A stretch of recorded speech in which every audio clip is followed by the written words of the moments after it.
Coba deh, lihat sekeliling kita sekarang. Pernah sadar nggak sih kalau sebenarnya ada bahasa universal yang tersembunyi di mana-mana? Bahasa ini nggak pakai kata-kata, tapi pakai bentuk, warna, dan pola.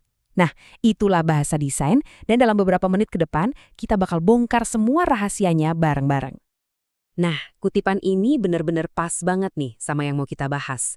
Desain itu bukan cuma soal estetika atau bikin sesuatu jadi kelihatan cantik aja. Intinya tuh, desain itu soal menciptakan harmoni, keseimbangan antara kita dan lingkungan di sekitar kita. Inilah tujuan sejatinya. Oke, kita masuk babak pertama dari perjalanan kita.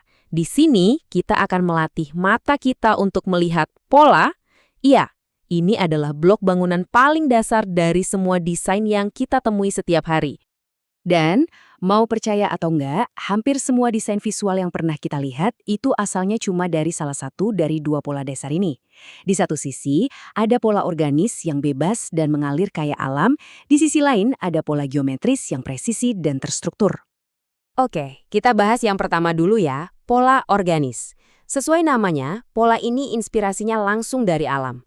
Coba bayangin deh, lekukan sungai, bentuk awan, atau urat-urat di sehelai daun. Semuanya terasa hidup, nggak kaku, dan ya mengalir begitu aja. Nah, yang menarik di sini adalah karakteristik utamanya. Pola organis itu identik banget sama garis-garis lengkung dan bentuk yang asimetris.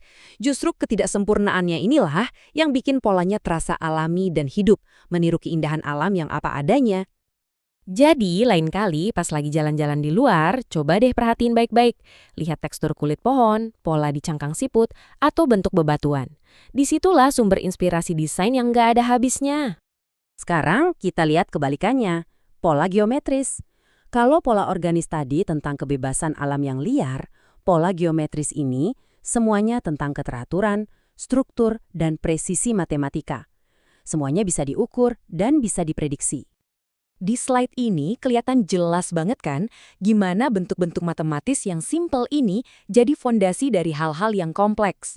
Mulai dari ragam hias tradisional kayak batik, sampai arsitektur gedung pencakar langit yang modern, semuanya itu berakar pada prinsip geometris yang sama. Oke, jadi sekarang kita udah bisa melihat polanya kan? Nah, di babak kedua ini kita bakal naik level. Kita akan cari tahu gimana para seniman dan desainer menyusun pola-pola ini menjadi sebuah komposisi yang harmonis dan enak dilihat. Ini nih intinya tata bahasa desain. Ada 4 prinsip utama. Pertama, keseimbangan. Ini soal gimana kita ngatur bobot visual dalam sebuah karya. Kedua, kesatuan. Ini yang bikin semua elemen terasa nyambung, nggak misah-misah. Ketiga, pusat perhatian, yaitu satu area yang sengaja dibuat paling menonjol biar mata kita langsung tertuju ke sana. Dan yang terakhir, ritme. Ini soal pengulangan untuk menciptakan alur visual seolah-olah mata kita diajak menari di sepanjang karya. Kita udah bisa melihat polanya, dan kita udah ngerti prinsip-prinsipnya. Nah, sekarang bagian paling serunya nih. Kita coba praktekin semua ini. Peta jalan yang simple ini bener-bener ngerangkum perjalanan kreatif kita dari tadi. Dimulai dari mengalami, yaitu pas kita mengamati dunia di sekitar kita. Terus berpikir, pas kita mulai memahami aturannya dan merancang konsep. Dan akhirnya menciptakan, yaitu waktu kita bikin sesuatu yang baru. Proses ini bukti kalau kreativitas itu bukan sihir loh. Beneran, ini adalah proses yang bisa diikuti siapa aja. Cukup pilih objek sehari-hari, tuangkan ide kamu dalam sketsa, terus wujudkan. Gitu aja, kamu udah mengubah benda biasa jadi karya seni yang personal. Dan inilah hasilnya. Keren kan? Lihat deh gimana benda-benda yang tadinya biasa aja kayak tas jinjing atau kotak kayu, sekarang jadi beda banget. Mereka nggak lagi cuma fungsional, tapi juga punya nilai seni dan cerita personal yang unik. Jadi aku tinggalin kalian dengan pertanyaan ini ya. Karena begitu kalian mulai melihat dunia lewat kacamata seorang desainer, inspirasi itu ada di mana-mana. Kalian akan menemukan keindahan dan pola di tempat-tempat yang paling nggak terduga sekalipun. Selamat mencoba!